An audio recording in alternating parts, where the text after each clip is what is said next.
Hey everyone, Ben Coomber Radio, episode number 135. I feel like I should do some kind of David Attenborough impression because the lady opposite me is sitting in a fox animal onesie. And here we have her moving towards her water bottle. For any of you listening on audio, which most of you do, you'll have no idea what we're going on about, but Rachel is indeed in her fox onesie again. For you YouTube listeners, you will be enjoying the fox. Hello, and yes, I'm very excited to announce that it's finally cold enough in Sydney for me to resurrect the fox onesie. You know what? This piece of equipment, let me take my hood off, I'm a bit hot now. This amazing piece of fabric is literally the only thing that keeps me warm here in the winter because Australian houses are generally not well insulated. So I've moved to a new apartment recently and it's not quite cold enough to put the heating on yet, but it's kind of a bit drafty.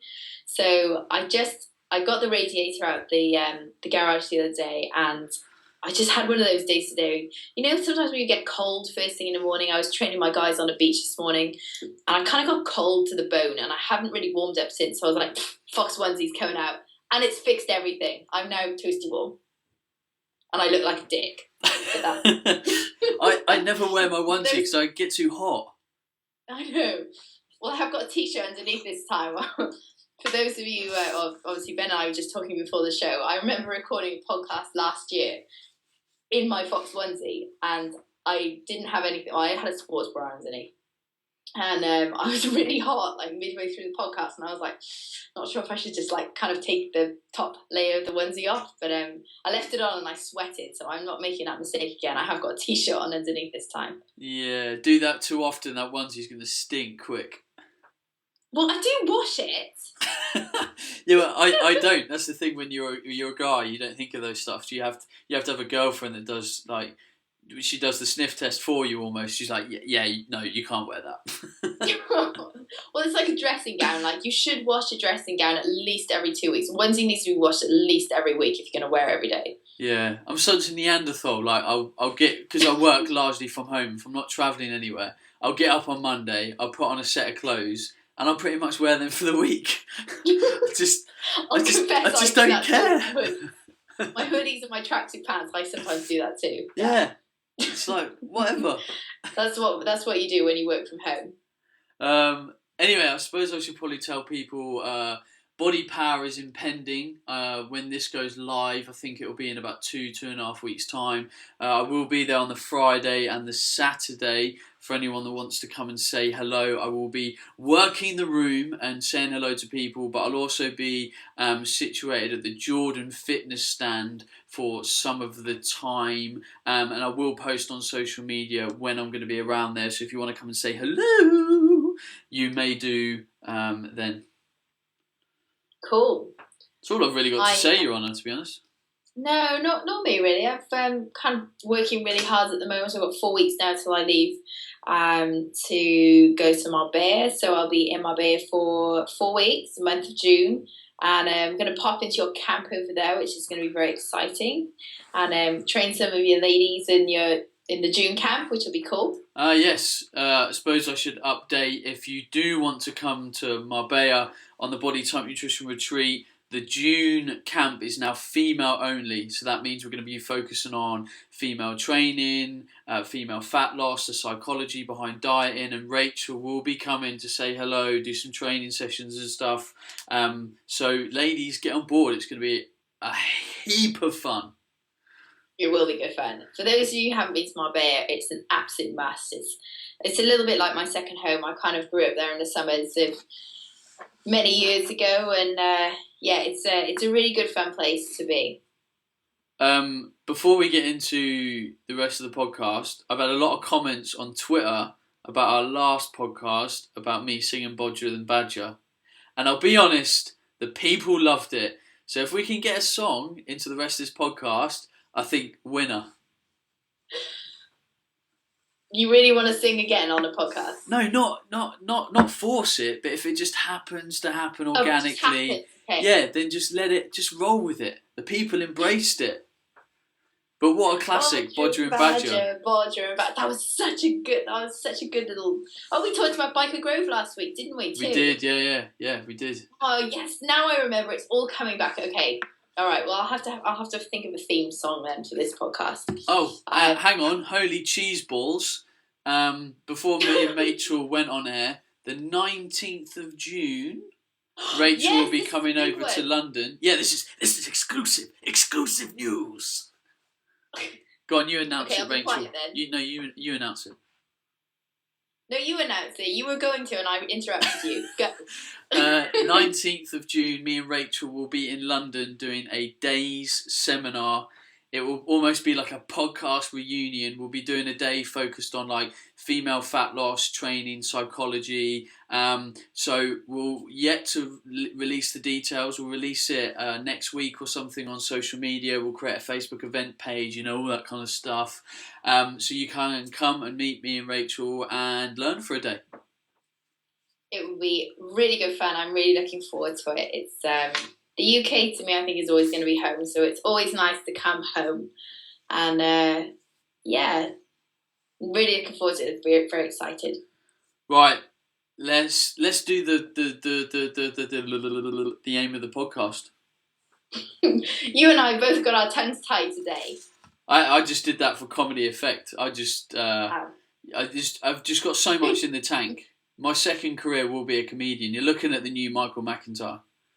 Now this is what I love about Britain. I'm sorry, but nobody does humour like British humour.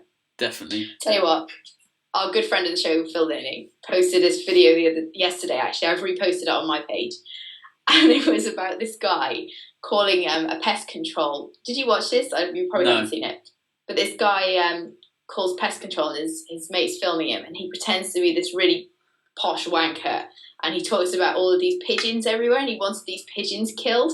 It is the funniest thing. It was literally the funniest video that I've seen and listened to all year. And the thing is, because it's not got a very it's kind of like a boring looking front to the video, so it hasn't had many views and clicks. But seriously, go on my personal profile page, watch this video. It is so funny.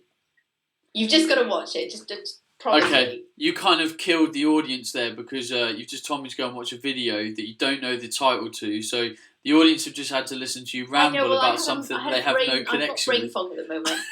I've got brain fog at the moment, and it's just one of those ones that's like circulating on social media. Yeah, right. So it's on my page and it's on Phil's page, so you'll find it on one of the two. Okay.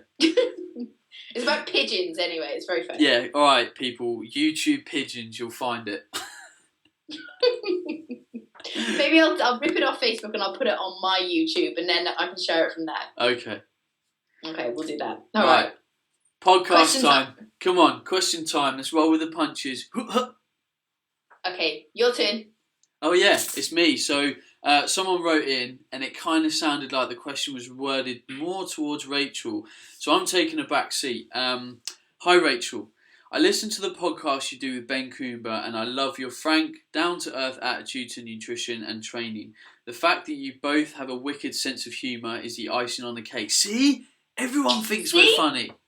We are funny. I'm sure it's just you and I just laugh at each other. It is, yeah. I've heard you say several times that girls should train legs and glutes at least twice a week. And since this is an area I'm keen to improve, I'd love it if you could give me a bit of advice, if you have time. Of course we have time. I've been lifting heavy weights consistently for around 6 months now, using a program designed by a trainer in the US called Mike Matthews. Side note, Mike will be on the podcast soon, so wait for that. Basically, it trains a different body part each day. Chest on Monday, shoulders on Tuesday, legs on Wednesday, etc. You get my drift. With 4 exercises per session, 3 sets of each, working in the 6 to 10 rep range. The program works in 8-week cycles, with the exercises changing after a deload week. I also do HIIT cardio twice a week. I've just booked a holiday to France in June, and I'd love to have confidence to be able to get into the bikini for the first time in 5 years. I'm 32. I'm 176 centimetres and currently around 65 kilos, so not overweight, but a bit skinny fat. The last 6 months of lifting have seen some very pleasing physique changes, but I'm keen to really put in the work to get great legs and a great behind. My current leg day consists of barbell squats times 6 sets, hack squats times 3 sets, and leg press times 3 sets. I'm up to 50 kilo for the barbell squats, 40 kilo for the hack squats, and 110 for the leg press. This takes me a couple of days to recover from, just in time to deadlift for the back day on a Friday. So I was wondering if adding in some lighter weight, higher volume stuff would be the way to go, perhaps on the Saturday. Do you have any suggestions for which exercises would be best? I know you're a fan of the glute bridge. From a nutritional point of view, I am currently reverse dieting after calorie restricting and over cardioing myself into some pretty impressive metabolic downregulation. I'm up to 1950 calories, protein 155, fat 62, carbohydrate 192. Planning to push as far as I can before I start putting on weight.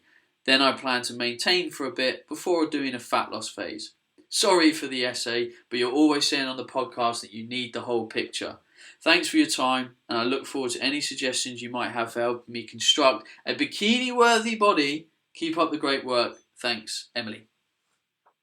I love questions like this, and they're a lot of women don't really know how to word them and how to phrase them. So I think Emily's done a really good job of constructing her thoughts and ideas there. So yes, let's talk about building a booty. So my way is not the highway. It's just my particular way of doing it, and I tend to have a lot of my girls have a trademark C-shaped butt. So I guess there are many ways of doing this, but I can give you certainly a few ideas of what I do. So essentially, I do like to see my girls train their glutes in particular, hitting their glutes at least 3 times a week, preferably 4. So how I would do that in the initial phases would usually be just a 2-day split, even if somebody is actually quite advanced. So I tend to have a 2-day split, and on the first day they may do something more like a quad dominant day, which may consist, and I also pair that with sort of more back sort of pulling movement. So on that day, it may be looking at something like a goblet squat or a back squat, paired with like a lat pull down, and then we may go into something like a front foot elevated split squat with a single arm dumbbell row, and then finally into a leg press, and then seated face pulls. So doing something like that, you're alternating upper and lower body, so you get a good amount of calories being burnt, but you're also getting a good hit through the glutes. On day 2, I might look to do something more with the posterior chain. So we might look to do some form of a deadlift, depending on how advanced somebody is, and pair that with, say, for example, a flat dumbbell press. I might look at doing the B exercises as lying leg curls, and pair that with something like a dumbbell shoulder press. And then into glute bridges, and maybe perhaps something like a lateral raise. So that's really like basically over those 2 programs, you're hitting more or less the whole body. And I'd repeat that so I train, for example, Monday, Tuesday, Wednesday would be off, and then I would look to do the same Thursday, Friday, and then Saturday would either be some form of a cardio day, or your sprint interval day, or just a walk day, depending on how well you recover. Now, the good thing about programming like that is that on your day 1 and day 2, even though you're training your legs back to back, not all of the muscles are being hit in the same way. So technically, you shouldn't be too sore, and you don't want to have such a high volume that you're getting too sore. So I see this as a problem actually in a lot of guys as well, where they have a struggling body part. It might be chest, or it might be their arms, or it might be their back. And they're, when you look at their training regime, they're only actually training that body part once a week. So for muscular hypertrophy and muscle growth, you need to be hitting that body part at least twice a week. The glutes in females can tolerate a lot more volume than you think, which is why I like to train them sort of 3-4 times a week. So that's one way of doing it. Another way of doing it would be, which I've done with some of my more advanced girls, they'll have like a really heavy day. So they may be looking at doing a deadlift like 5x5. And then on the the next day or the Wednesday, they may look at doing some sort of volume training, sort of general hypertrophy, 4x8s, 4x10s. And then on the Friday, so I sometimes leave a day in between. Sometimes I basically put them I front load them at the end of the week. There's no black and white rule. It really depends on what works for you. So at the end of the week, they'll do a very high volume, I guess more of a depletion workout. So something like a 3x20, 25. And that would include a lot of glute bridges and sort of more isolation work. And when we look at training the glutes, it's really important to remember that compound moves are not necessarily going to get you where you want to get to. So I'm a massive advocate of squatting and deadlifting, obviously, but the squat is perhaps not the best exercise to give you a booty. So a squat is great, but it's not the only exercise that you need to do. I'm a big fan of unilateral training and single leg training. Things like single leg lying leg curls and lying leg curls, split squats, step ups, Bulgarian split squats, drop lunges, walking lunges. The list is literally endless. And the most important thing is you just need a variety of reps and rep ranges with varying different loads. So, you might be heavy squatting one day. Well, why don't you do, body weight squatting or goblet squatting the next day? So you basically just got to keep the muscles guessing. So in terms of training cycles, I can see you've been doing 8-week training cycles. I actually like to change my program every 3 weeks. I think that's actually a personal preference of mine, mainly because I have the attention span of a squirrel on speed. And so when I'm training, I tend to get bored after about 3 weeks. And particularly if you're training glutes and legs at a high volume, after about 3 weeks, you kind of need a bit of a deload. So that would be my first thing. Just looking at your nutrition there, you've got a fair amount of calories going into you. So I'm actually pretty impressed. It's really nice to see somebody who is getting some good nutrition into them. And obviously, this is one of the key missing points that ladies really miss when they're trying to build really nice shaped legs, and particularly glutes. They're lacking calories, particularly calories from carbs. So if you're looking to drop a little bit of fat as well, you're on about 190 grams of carbs at the moment. I would look to place the majority of those carbs around your training. So immediately post-training in your shake, and the meal after your training, and perhaps before bed as well. What other questions do we have on there? Have I covered everything? You have. I just wanted to kind of, I suppose, give my angle in the... Yeah.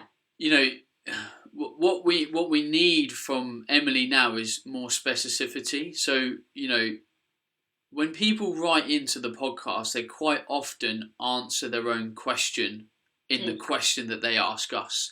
And, I'm not picking on Emily. I'm saying this to general and everyone. I get messages all the time everywhere where people are like, Ben, I think I should do this. What do you think? And I'm like, yeah, you've answered your own question. It's right there in front of you. You've got a goal, and the goal is the specific variables that point to it. Now, you've done a program by Mike Matthews, which I'm sure was a great program, and it got you so far. But now you need to focus on something. So you can't keep training everything the same and then go, well, I want this to be built. Why isn't this building more? Well, you've got to focus on it more. So I'll give you an example. I've just moved into my off-season training from rugby, and I want to build up my legs. Legs need to be a big focus of mine in my off-season, but I also want to build a bit of mass through my shoulders and chest as well. So my upper body session, I do 2 different sessions for lower body, 2 different sessions for upper body.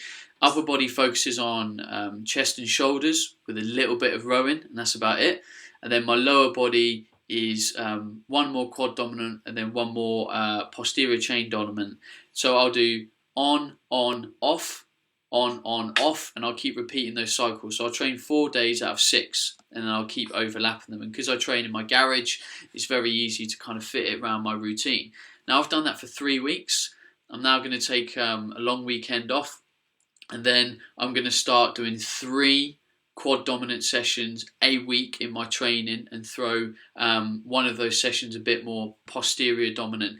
and then keep the 2 upper body programs. So I'm building up to that volume. I can't finish my off season and start getting in the gym squatting 3 days a week. It's going to hurt a lot. So I keep building up the volume, and now I'll squat 3 times a week. And if you do feel that you're getting a lot of DOMs and you're struggling with your recovery, this is where I would openly tell you to go and buy my recovery spray, because I promise you it will help. If you're struggling with the recovery process, then you're probably not getting enough nutrition, and especially if you think you're still working up your calories and you're not feeding yourself enough, the chances are you are not sufficiently taking on board enough magnesium and zinc, and that's very, very important for training intensity and recovery. So if you live in the UK, you can get it at transdermaltechnology.co.uk. If you live in Australia by chance, you can get it at transdermaltechnology.co. And I think that would really help. I'd probably make sure you were taking some creatine, because you're really keen on building muscle.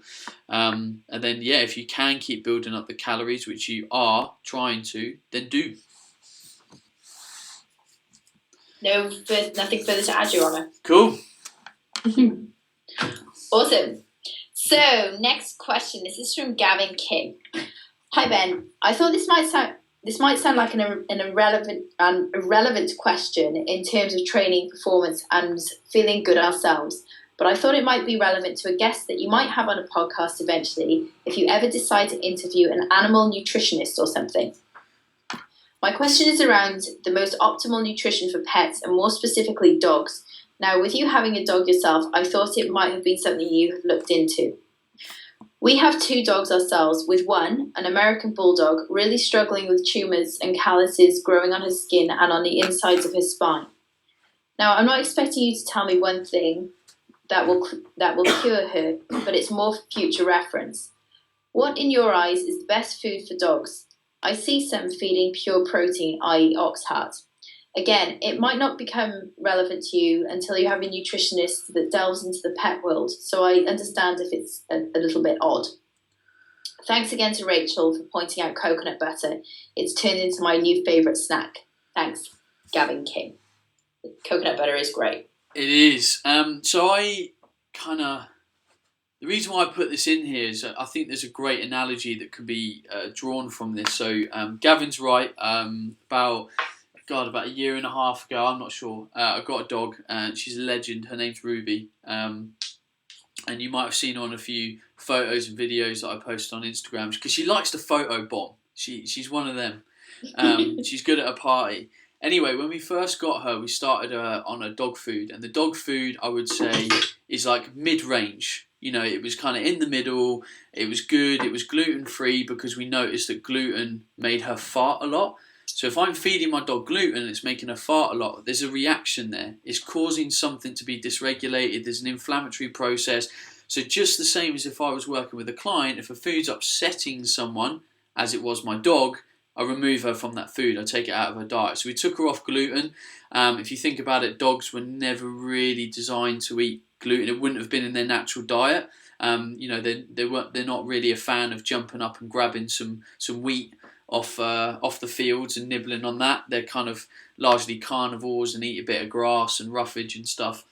So there's the first analogy, that if we have something that's reactionary, take it out. Secondly is food quality. So we had her on this wet food that was kind of middle of the road. It was made from kind of real meat, but it kind of looked a bit grey and dead. We basically started moving her onto the posh dog food that you get in the supermarkets, Lily's Kitchen, and I think the other one is Simpson's, and then is another posh one. But basically, it's about £1 more than all the others per can, but it's real food. Like, you open it out, and I smell it, and I'll be honest, I'm kind of tempted to have a chow down. It looks all right, but seriously, Rachel, it just looks like real food. And since we've done that, dog food university, trust me, I can never smell dog food again. But it's real food. It's got proper chunks of like duck in it. It's got vegetables in between it. It's got the jelly around it. And since then, doesn't seem as constipated. She has normal stools. So the same can be said in humans. Like, if we're eating crap food, expect to be constipated, expect to be tired, expect all these foods. And I can, the best thing that we ever did for our dog is just to buy it the best food possible, just like I put the best food possible in me. I see people that own pets feeding them, the huge 10-kilo bags of £10 crappy dog food, and I'm thinking, no wonder your dog isn't full of life and bounding around and free from the pet visit. The vet visits. So I think the same theory applies. Feed it good quality stuff. 100%. My dogs used to love carrots. Actually, I had 2 Leon burgers when I was back in the UK, and also Weimaranas. So I miss having dogs. Maybe when I move out of an apartment. Lovely. Gotta love dogs. Okay, next question. This is a cool one. I think this is possibly the coolest job that we've had on the show so far. It's different, isn't it? It's very different. It is. This is very cool. I read this and I was like, oh yeah, this is cool. Okay, this question is from Claire. Dear Ben and Rachel, I've been wanting to write in to ask a question for ages and ages, so I've decided to stop procrastinating and actually do it. I think my question will have resonance with many others in a similar situation to myself, so I'm hoping that by asking it, I'm not only helping myself but others too. I love the podcast and it's been a massive influence on my life. I'm a qualified PT and I'm currently doing Ben's Body Type Nutrition Academy, and as a result of loving your work, Ben. I would highly recommend it to anyone. Thanks for designing such a great course.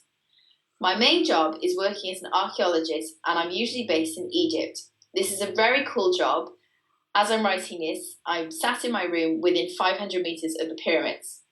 However, this job entails working on excavations for 1 to 12 weeks at a time, living in different dig houses, either in Cairo or in other small rural villages, with all of my meals provided.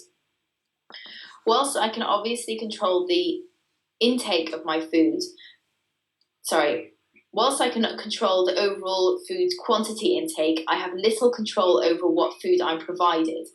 Sometimes I can supplement what is provided, and I do so where possible. But there have been many, many instances where there is simply no variety of veg or fruit, simply because it is available seasonally, and there are some times of the year away from Cairo where there may only be cucumbers, tomatoes, and carrots in the stalls. There is also the issue of needing not to make difficulties or problems. And whilst I believe in not compromising myself, when you live in close-knit teams, usually sharing rooms with up to 4 people, being the person who refuses to eat what is provided can make life really difficult, uncomfortable, and stressful. Not eating meals because they are inevitably cooked to death in a bucket of nasty vegetable oil leads to living off a lot of rice. Being someone who fits into a team easily and comfortably is the main reason you're employed. When it comes to working out, I manage pretty well, and it's forced me to keep it. I can't get my words out today. When it comes to working out, I manage pretty well, and it's forced me to become very inventive. I've been known to wrap resistance bands around a leaking drain pipe in a filthy garage or stable in order to get a workout in. Getting cardio in, however, can be an issue because leaping about doing plyometrics in a communal house packed like sardines is rarely welcomed with open arms. Anything involving going outdoors is laden with cultural sensitivities. Running outside can attract too much attention. A blonde white girl running around a small village in Egypt can cause problems. I can go out for 10 minutes before dawn. Yoga is easier. I actually ran small classes on the roof of one place. Last October, I set a 20 press-up goal for myself over a 4-week dig, and I plan to make some tough yoga sessions a staple of my strength workout next time I'm out in the villages. My main question is mainly around nutrition. I'm certain there are many other professionals where accommodation and the meals are provided, and eating well and working out are similarly difficult. What would you suggest? The key issue is that I need to live easily within a large community whilst being catered for and not overly compromising my health and my goals. What would be the best portable foods or powders and supplements to take in between meals to help out? So I'm still eating at least some of the food that's provided, but getting in some quality nutrition.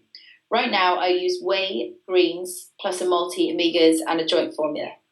The podcast keeps getting better and better. I regularly give you my shout out on my Facebook and Twitter page at GoGirlClaire as a way of saying thanks. So thank you to both of you for your time and your energy, Claire. And I can't read because it's now past 5 o'clock and my brain has died. Yeah. What a cool job. Sounds mad. How cool. She's From like, the pyramid. Yeah, she's like digging up the pharaohs of the past. She's like, what's that? Indiana Jones. Pardon? She's like female Indiana Jones. Yes! Dun, Yes! dun, dun, I watched Indiana Jones dun, last night. dun, Dun, dun, dun, dun, dun, dun, dun. Yes, we've got a song in. I'm hot now. I can take my fox onesie off. I think, John, this is really cool because, there's so many people that work out of hotels, travel, are on planes, are in basically very undesirable situations. Now, I travel, I wouldn't say loads, now and again, probably once every fortnight. I'm kind of out on the road for a couple of days. And, one of the first things I think about, apart from my underpants and a toothbrush, is what food I'm going to take, because you can never really bargain for where you're going to end up. Now, in the UK on the road, it can quite often be pretty easy. I always just look out for an M&S or a Waitrose Express because I know I'm going to get good quality food there. But if I'm on a plane or anything, what I'll do is I'll plan to know where I'm going to get a good feed. So the chances are you usually sit down in the evening somewhere and eat. There's usually time at like 7 or 8. You'll go out for dinner, whatever it might be, especially if you're kind of meeting contacts and or you've got downtime. So I would quite often save the bulk of my nutrition for that time in the day because I know that I can really hustle up on it. Otherwise, what's her name again? Claire. What Claire is doing already is actually really good. She's kind of really 80-90% there. I will always take like a Core 150 shaker with me and have some portions of protein powder in there. I'll always take a little pill pot. If I'm traveling, I'll always travel with probiotics or a gut formula to make sure that any manky bacteria I come in contact with, I'm kind of supporting my gut lining. I might often take a multivitamin like Claire does because I don't know if I'm getting high quality nutrition, and then definitely take omega-3s. The chances are I'm not going to get any fish. I don't often eat fish on the road because it's smelly. If you want to use your fingers, it's antisocial, and it can often be pretty expensive as well to eat fish while you're on the move. And then I'll always take packs of biltong. I'll grab, I'll literally ram my suitcase with whatever room is left with biltong. And that way, sometimes I won't even look to seek out food. I'll try and get like a bag of apples or a bag of carrots, and I'll literally graze on biltong and carrots or biltong and apples all day. And I think that brings me to my other point that sometimes when you're in a non-ideal situation, you've just got to double up on what's available. So a lot of the time we go to the supermarket and we buy a bag of carrots, a bag of apples, a bag of satsumas, whatever it might be. You buy a bit of everything. But in a non-ideal situation, you can't do that. So you've literally got to buy a lot of not a lot. So I'll take loads of biltong and then loads of carrots, and I might accept that I might be eating biltong and carrots for 2 days. Just like Claire might go to the market and she might have to accept that for the next week she's eating tomatoes, cucumbers, and that other vegetable she mentioned. And that might be it. That might be all you can do. And ultimately, that is what you can do within your remit. You try and train where possible. For people that are short on time, 10 minutes is better than nothing. If you've got 20 minutes, cool. Training doesn't have to be an hour. It doesn't have to be a run. There's all sorts of different ways you can get a training stimulus into your body to keep yourself strong and fit. And then nutrition-wise, you do what you do, and you always got your backups. And make sure these days I travel really light. I used to travel with always like 1 or 2 books and all sorts of stuff, and I'm like, I don't need all this crap. I want to have literally my laptop, my diary, my phone, a book, and then probably my food and my earphones, and that's it. So, it just takes a little bit of thought and accepting that nothing really is ever going to be that ideal. It has to be perfectly imperfect. Exactly. And Claire, it might help you, but I actually have a body weight training ebook. So if you want to check that out, it's total body and it's a heavy emphasis on the glutes and the legs. And I've actually put it into, you can kind of just pick random workouts in there. There's workouts in there that are like 10 minutes all the way through to 45-minute workouts, just purely body weight. And I've also put it into a 6-week program. So you can either follow it as a program or you can just pick random days and you can you just do those. So if it's your leg day, for example, you can just pick a leg workout. If you go to athleticfox.com, I think it's under the store section there. You should be able to find it. But that also might help you. Yeah, exactly. And I suppose actually buying a load of bars, I'll always have bars in my bag. Trek bars, whatever kind of takes your fancy. I still think there's a lot of poor bars in the supermarkets. There's still ones with not too many carbs, but a lot of sugary carbs in it, sugars, fruit juices, stuff like that. I keep thinking, I'd love to have a stab at making a really good bar that people, genuinely want to eat and actually provide some health. Whether I do that or not, who knows? I think that it would take a lot of time and effort. Not sure I'm ready for that quite yet. But, there's definitely, there was a bar that I used to eat, and Rachel, I reckon you'll remember this bar because we used to be in the kind of Czech circles back in the day. And they used to promote a bar called a Cocoa Chia bar. Oh, they were so good. How good were they? They were made out of like chia seeds, coconut, carob, and a few other bits. And they were just like rammed with loads of healthy fats, It wasn't a low calorie bar by any means. Bit of protein. I can't remember the other stuff in it, but I think they never really took off because, and this is the big problem you have with snack bars is to make a really good bar, you need to be charging about £3 per bar to retail it, and people are going to look at that and go, well, that's kind of not far off a meal. And these Cocoa Chia bars I think were like $4 or $5 a bar, and that is quite cost prohibitive when you're looking at some of these snack bars in the supermarket that are like 80p, and they're kind of like a chocolate bar, but it's reflective in the ingredients, and that's the problem that we've got. Get what you pay for. You do, and yeah, you do, 100%. But I think, look at it this way. In your normal daily eating regime, you can eat quite cheaply. You go to the supermarket, you bulk buy chicken, you bulk buy your veggies, etc., etc. When you're out on the road, you've got two options. You plan all your Tupperware and you take it with you, and you probably get the same cost. But I often personally don't do that because I don't like to carry acres of Tupperware with me. I like to travel really light. So your other option is that you eat on the road, and eating on the road is expensive. If you nip into a restaurant, it's going to cost you 10 quid a meal. So if you're buying some pricey snack bars, some biltong that costs a bit more, etc., you still really aren't really spending that much more money by eating on the road. But the value is that you have confidence that you're doing the right thing by your health. And yes, you might pay a little bit more, but the chances are you're going to pay just the same, if not more, if you just graze out of shops and if you're in restaurants. Absolutely. On a note of Tupperware, I bought some very cool Mickey Mouse Tupperware earlier.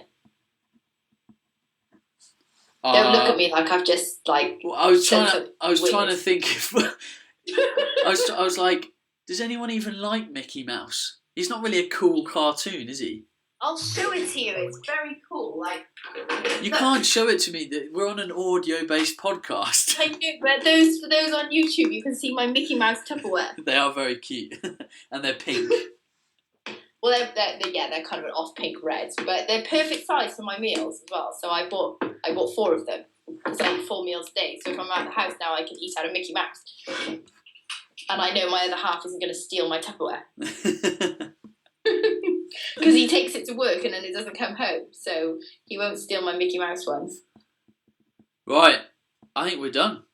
That's a wrap. I have no further questions here. Right, to wrap up, anyone that's coming to Body Power on Friday and Saturday, I will see you there, hopefully.